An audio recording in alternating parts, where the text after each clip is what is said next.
1,00,00,000 కూడా కావాలి. ఎత్తే గనక 1,00,00,000 కోట్లేదు 10,00,00,000 కోట్లేదు తీసుకోవచ్చు. ఏది ముడ్డి మీద బట్టలు మంద కాకపోతే ఊరంతా దేకమన్నాడు అటు వెనకట్టుకోకడు. అట్లాగా ఏమైనా మాట్లాడచ్చు, వాడికి కావాల్సింది అది మాట్లాడచ్చు. కాకపోతే సమస్య ఏంటంటే ఎంత కావాలో వాళ్ళకి తెలియదా సమస్య. మెయిన్ ఇష్యూ ఏంటంటే ఇక్కడ 3 కోణాలు ఉంది.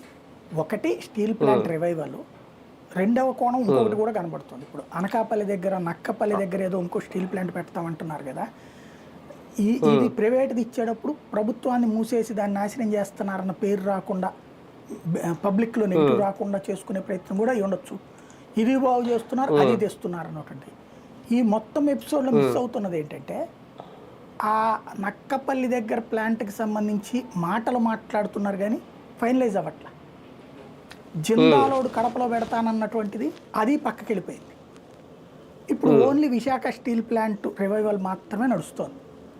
ఈ నక్కపల్లి దగ్గర పెడతానన్నటువంటి ఆ సంస్థ మిత్తలు వీళ్ళకి సంబంధించింది వచ్చేటప్పటికి అది వాడు ఆల్రెడీ ఒరిస్సాలో ఓకే చేశాడు 1,00,00,000 కోట్లతో.